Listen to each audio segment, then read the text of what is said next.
जी को पता चल गई। विश्वामित्र थे बड़े क्रोधी, उन्होंने कुछ ऐसा पेंच फंसाया कि दान के बहाने उसका पूरा राज्य छीन लिया। ये कथा आप जानते हैं। और अंतिम में उसका ब्याज भी लेने के लिए कहने लगे, देखो राजा हरिश्चंद्र, तुम्हारा पूरा राज्य भी मेरा है, अब तुम्हारे पास मुझको देने को कुछ नहीं है, लेकिन तुम्हारा कर्जा भी पूरा चुका नहीं है, इसलिए तुम किसी भी तरह से कर्ज दो। राजा हरिश्चंद्र हाथ जोड़ के कहने लगा कि हे विश्वामित्र जी, मैं अपने वचन को अवश्य पूरा करूंगा, क्योंकि मैंने जीवन में एक वचन दिया था, उसको मैं पूरा नहीं कर पाया, इसका फल मैं आज भोग रहा हूं, लेकिन मैं आपका दिया हुआ वचन जरूर पूरा करूंगा। मेरे पास तो धन नहीं है, अब केवल मैं ही बचा हूं। विश्वामित्र कहने लगे, तो तुम ही बचे हो तो तुम अपने आप को बेच डालो, लेकिन मेरा धन मेरे को दो, मैं कुछ नहीं जानता। और यही राजा हरिश्चंद्र, और यही तारा देवी इनकी महारानी और बालक रोहित काशी के बीच बाजार में आ गए, जहां पर काम करने वाले दास दासी इत्यादि का बाजार लगता था। किसी को कोई घर के काम के लिए, किसी को खेत के काम के लिए, किसी को कुछ काम के लिए चाहिए था, तो वहां से मजदूर मिलता था, तो मजदूरी के लिए वहां पर काशी के बाजार में राजा खड़े हो गए। विश्वामित्र जी कुछ दूर पर खड़ा हो गए और राजा हरिश्चंद्र फटे हाल कपड़े पहन करके हाथ उठा के कहने लगा, किसी को कृषि कार्य के लिए मजदूर की आवश्यकता हो तो आए, अब मुझको खरीद लेवे।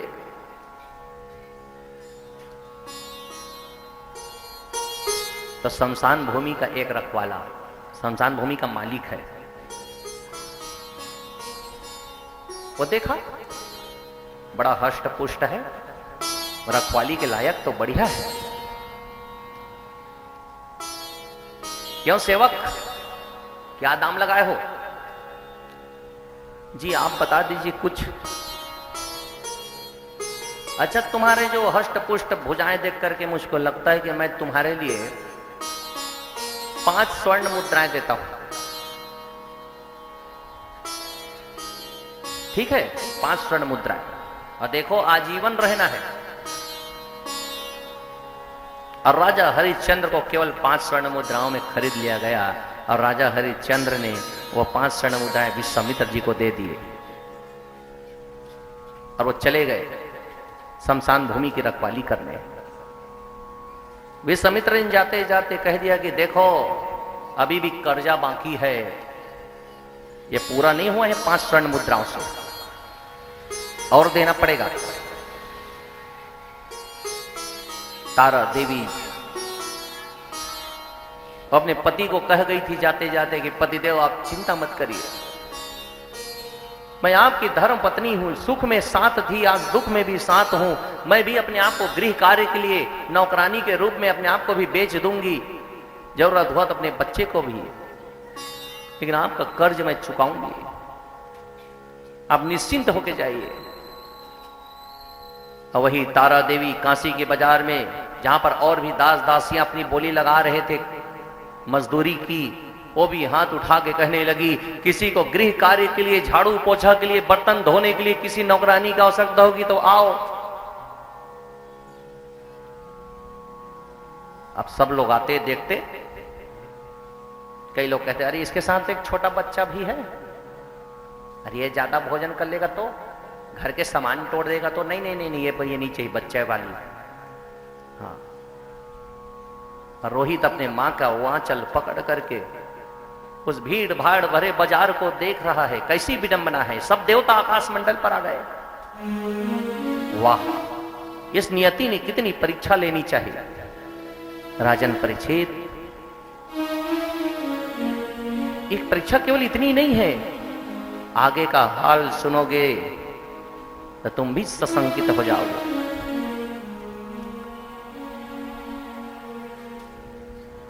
एक पति पत्नी आए, दंपत्ति आए और रानी को मोल लेके चले गए घर के काम के लिए। और जब रानी को लेके जाने लगे तो छोटा बेटा रोहित रोने लगा कि माँ मैं भी जाऊंगा, मैं भी जाऊंगा। अपनी माँ का आंचल पकड़ करके वो भी जाने लगा पीछे पीछे।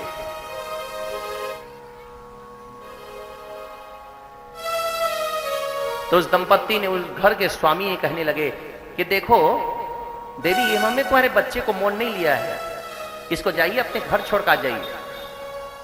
तारा देवी कहने लगी, हे स्वामी, हमारा कोई घर नहीं है, हम ऐसे ही हैं, जहां रुक गए वहीं हमारा घर है। आपकी आज्ञा हो तो मैं अपने बच्चे को ले लूं साथ में। आप चिंता मत करिए, मैं अपने हिस्से से अन्न इसको खिला दूंगी। मैं आधे पेट रह जाऊंगी, भूखी रह जाऊंगी, लेकिन मैं अपने बच्चे को खिला लूंगी, ये मेरे साथ ही रहेगा, शरारतें नहीं करेगा। तो कहते हैं ना, खग समझई खग ही के भाषा। वो घर की जो मालकिन थी वो दयालु थी, वो भी एक माँ थी। वो कहने लगी कोई बात नहीं, अपने बच्चे को भी साथ में ले लो, हमारा भी बेटा है, उसके साथ खेलते रहेगा, मनोरंजन भी होगा, ले लो साथ में। वही तारा देवी आ गई है, घरों में बर्तन मांजती है जूठा, झाड़ू लगाती है, पोछा लगाती है, लकड़ियां काटने जाती है जंगल में। राजन, आपको क्या लगता है, यदि वीरो महाराज तैनेव त्वाम यदेयति तथेति हरिश्चंद्र पुत्रो जातस्तु रोहित स्वयं। अभी नियति को और परीक्षा लेनी है, परीक्षा पूरी नहीं हुई है। एक बार तारा देवी लकड़ियां लाने जंगल चली आई, अब बारिश होने लगी और उसका बेटा रोहित खेलते खेलते नगर के बाहर एक बगीचे में आ गया। अब बालक है, चला गया। एक बालक की रक्षा तो मां ही कर सकती है, और मां गई है काम करने तो उस बालक घूम रहा है। और नगर के बाहर जिस बगीचे में था वहीं था सांप का बिल। धोखे से उसने सांप के बिल में कदम रखा, सांप निकल के उसको काट दिया और सांध्यकालीन बेला में ही उस बालक रोहित की वहीं पर मृत्यु हो गई। आने जाने वाले नगरवासी देखते, अरे कोई बालक पड़ा है, मरा पड़ा है। नगर के वासी भीड़ लगा लिए। लोगों को तमाशा देखने की बहुत आदत होती है, किसी की मृत्यु हो जाए। आज भी देखो, लोग आजकल मोबाइल पकड़े रहते हैं, कोई घायल है, कोई मर गया, लोग फोटो पहले खींचते हैं, न कि उसको अस्पताल ले जाने का काम करते हैं। बिल्कुल यही स्थिति पहले भी थी, कोई नई बात नहीं है। वहां पर मानवता मर जाती है। लेकिन कुछ ऐसे होते हैं सज्जन जिन्होंने नाड़ियां छुई, अरे जीवित होगा तो कम से कम ले जाके वैद्य राज को तो दिखा देवे, चिकित्सक को दिखा देवे। लेकिन नाड़ियां छुई तो रोहित ठंडा पड़ गया था, पूरा शरीर नीला पड़ गया था। बारिश होने लगी, कीचड़ ही कीचड़ हो गया मार्गों पर। लोग जाने लगे तमाशा देख करके। ठीक उसी समय तारा देवी उसी मार्ग से आ रही है, लकड़ी का बोझा लेकर के। और देखिए कि बगीचे में बहुत भीड़ लग रहा है, लोग निकल रहे हैं। तो बारिश से बचने के लिए वो भी लकड़ियों का गट्ठर किनारे रखी और बगीचे के भीतर जाके देखी। तो किसी बुजुर्ग से पूछे, बाबा यहाँ क्या हो गया है, इतने लोग क्यों आए हैं? बुजुर्ग कहने लगा, बेटी यहां पर किसी बच्चे की मृत्यु हो गई है, लगता है सांप ने काटा होगा। अच्छा। अब तारा देवी वो भी जिज्ञासा होगी कि बस देखें जरा कौन बच्चा है। राजन परीक्षित, जैसे ही तारा देवी उस अंधियारी रात में उस बालक के शव के पास खड़ी हुई, तभी जोर की बिजली चमकी है, रोहित का चेहरा दिखा है। ये बिजली आकाश में नहीं फटी, ये मां का एक कलेजा फट गया, धड़ाम से गिरी है घुटनों के बल। रोहित के सीने पर रो करके कहने लगी, बेटा ये क्या हो गया? हमने तो सोचा था कि आज परीक्षा की अति हो गई होगी, इतनी कठोर परीक्षा। मेरा बेटा रोहित, और रोहित के लाश को अपनी गोद में उठा करके रोने लगी माता। कभी मुख चूमती, कभी सब बालों को सहलाती, कभी माथा छूती, कभी गर्दन पर हाथ रखती, कभी सीने पर हाथ रखती, कभी हाथ पकड़ के अपने गाल पर रखती और कहने लगती, मेरा बेटा रोहित तुमको क्या हो गया? देखो ना बाबा, इसको हुआ क्या? लोग कहें तो कहें क्या, सबने साथ छोड़ा। जीवन में जब दुख पड़ता है तब कोई नहीं रहता। ये वही तारा देवी है जिसके एक इशारे पर हजारों दास दासियां दौड़ पड़ते थे। ये वही तारा देवी है जब अपने बच्चे को एक काजल भी लगाने के लिए कई कई सैकड़ों दासियां रहती थी जिसके महल में। आज वही बेटा का शव अपनी गोदी में रखी हुई तारा देवी, आज उसके आसपास कोई नहीं है। उस बुजुर्ग ने कहे, बेटी तुम्हारा बेटा तो नहीं बचा है, ऐसा मत कहो बाबा, ऐसा मत कहो बाबा, मेरा बेटा जीवित है। ये देखो थोड़ी थोड़ी सांसें चल रही, आप देखिए ना कहां पर है चिकित्सक, बताइए, मैं जाऊंगा वैद्यराज के पास। उस बुजुर्ग ने कहा, बेटी अब कोई फायदा नहीं है, ये चल बसा है, तुम वैद्यराज को मत खोजो, तुम इसकी अंत्येष्टि क्रिया की तैयारी करो, तुम जाओ।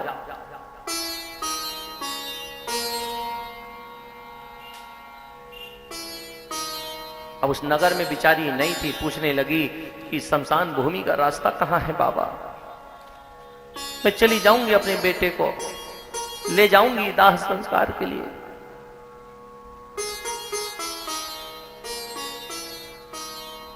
तो उस बुजुर्ग ने जो रास्ता बताया वहां से वो पहुंचने लगी,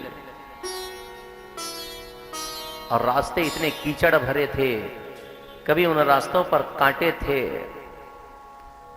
सोचो जरा एक मां की विवस्था, क्योंकि जब संकट आता है तो पति साथ में रहता है, आज तो पति भी नहीं है साथ में। जब संकट आता है तो परिवार रहता है साथ में, पास तो परिवार भी नहीं है। ये समस्त दुख को सह जाती है मां, लेकिन उसके लिए सबसे बड़ा दुख क्या होता है पता है? कि जवान बेटे का शव अपनी आंखों से देखती है जो मां, उसके से बढ़ के कोई दुख नहीं होता। लेकिन करे तो करे क्या, पुकारे तो पुकारे किसे? अपने बेटा रोहित को लेकर के शमशान भूमि की ओर बढ़ रही है। बारिश हो रही है। राजन परीक्षित, ये बताना बड़ा कठिन है कि उन मेघों से बरसते जल राशि में अधिक शक्ति थी बरसने की, या उस तारा देवी के आंखों से बरसते उन अश्रु जलों में ज्यादा धार थी। ये तारा देवी नहीं रो रहा है, पूरा आकाश रो रहा है। हाय रे नारी तेरी यही कहानी, आंचल में है दूध और आंखों में पानी। और संयोग भी देखो, नियति जब खेल खिलाती है तो क्या होता है। ये तारा देवी उसी शमशान भूमि पर पहुंच गई जहां पर उसका पति ही रखवाला है। आधी रात को, घनघोर रात को, जब हाथ को हाथ ही नहीं दिख रहा है, ऐसी अंधेरी रात में वो जाकर के शमशान भूमि का दरवाजा खटखटाती है। बड़ा सा दरवाजा लगा है। अरे कोई हो तो खोलो, कोई है क्या? कोई तो खोलो, मेरे बेटे का अंतिम संस्कार करना है। अरे कोई तो खोलो, है क्या कोई? वहीं राजा हरिश्चंद्र रखवाली कर रहा है, अपनी पत्नी की आवाज भी नहीं पहचान पाया।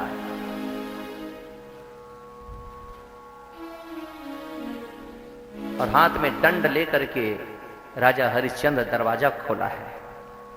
पर अंधेरी रात में ना वो इसको पहचान रही है, ना ये इसको पहचान रही है। वो कहने लगा, देवी अभी इतनी रात्रि को चिता में अग्नि क्यों दिलाना? आज सुबह आइए, सुबह आइए, मैं तब तक लकड़ियां इकट्ठी करूंगा। अभी तो बारिश भी हो रही है। और सुनिए, ये जो शमशान भूमि है, यहां पर चिता जलाने के लिए कर देना पड़ता है, धन देना पड़ता है। अब इतना ही वार्तालाप हो रही थी, तारा देवी सुन ही रही थी।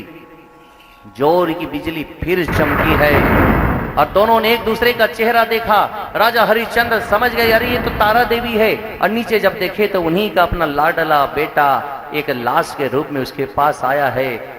व्यक्ति सब कुछ सह सकता है, बेटी की मृत्यु नहीं सह सकता। कमजोर होकर के गिर पड़ा हरिश्चंद्र, आंख में आंसू आ गए।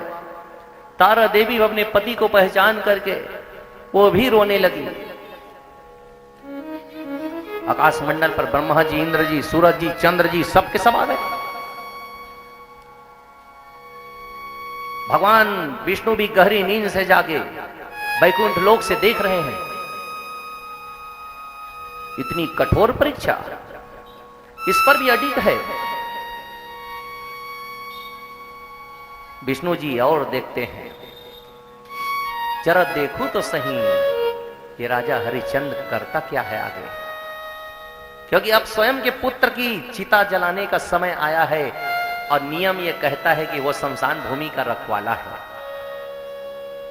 तारा देवी रोक कहने लगी, स्वामी हमारे पुत्र को अग्नि नसीब कराइए, हमारा पुत्र अब नहीं रहा, हम करें तो करें क्या। हमारे जीवन में इतनी विडंबना आ गई, इतनी कठोर परिस्थिति आ सकती थी, हमने कभी सोचा नहीं था। आज जीवन जीने का मन नहीं रहा, क्योंकि बेटा का मुख देख करके जीती थी, आज तो वो भी नहीं रहा। सजाइए चिता स्वामी और हमारे बेटे को अग्नि दीजिए। राजा हरिश्चंद्र सोचने लगा, आंखों से आंसू पोंछ लिए, कठोर हो गए, कहने लगा, देवी इस समय मैं इस 100 का पिता नहीं हूं, इस समय मैं तुम्हारा पति भी नहीं हूं, इस समय मैं हूं इस शमशान भूमि का रखवाला। और मेरा वचन ये कहता है, मेरा कर्तव्य ये कहता है कि अपने मालिक के साथ मैं दगा नहीं करूंगा, विश्वासघात नहीं करूंगा। कर तो देना पड़ेगा देवी, कर तो देना पड़ेगा। ये सुनकर के भगवान वैकुंठाधिपति आश्चर्य हो गए। सब देख रहे हैं लीला, देवता भी अचंभित हो गए। तारा देवी कहने लगी, मेरे पास ऐसी है क्या जो मैं आपको दूं? मेरे पास धन कहां है स्वामी? आप मेरी परीक्षा क्यों ले रहे हैं? आप मुझको दुख क्यों दे रहे हैं? मैंने आपका क्या बिगाड़ा है? अब मैं क्या ऐसी चीज लेके आऊं, कौन सी संपत्ति लेके आऊं जो मैं आपको कर के रूप में दूं? राजा हरिश्चंद्र कहने लगे, देवी कुछ तो देना पड़ेगा, मैं कर्तव्य से बंधा हूं, कुछ तो देना पड़ेगा देवी, विचार करो, विचार करो। तारा देवी समझ गई, अपनी फटी हुई साड़ी का एक कोना पल्लू फाड़ा है और उस फटे हुए वस्त्र को हाथ में लेकर के कहने लगी कि लीजिए महाराज, इस वस्त्र को कर के रूप में स्वीकार करिए और मेरे पुत्र रोहित को जीवन दान, अग्निदान दीजिए। फिर कहा, राजा हरिश्चंद्र ने वह वस्त्र लिया, चिता सजाई। तुरंत भगवान विष्णु वैकुंठ से उठे, कहे अब नहीं हो सकता, अब भक्त की परीक्षा नहीं होगी। वहीं पर भगवान विष्णु ने यह ठान लिया कि अब मैं जाऊंगा तो इसी वंश में जाऊंगा, अन्यथा नहीं जाऊंगा, क्योंकि त्रेता युग में भी मुझको जाना है राम बन के। तो यही एक वंश है जहां मैं जा सकता हूं, जहां के लोग वचन के लिए अपने प्राण की भी परवाह नहीं करते। ये हरिश्चंद्र को देख करके विष्णु जी ने ठान लिया। तुरंत अमृत वर्षा करा दी, रोहित जी उठा, भगवान विष्णु उसी शमशान भूमि पर प्रकट हो गए और विश्वामित्र जी को बुलाए। विश्वामित्र जी ने क्षमा मांगा और रही राजा हरिश्चंद्र जी। राजा हरिश्चंद्र जी राजा पुनः बने और उसके बाद फिर रोहित राजा बने।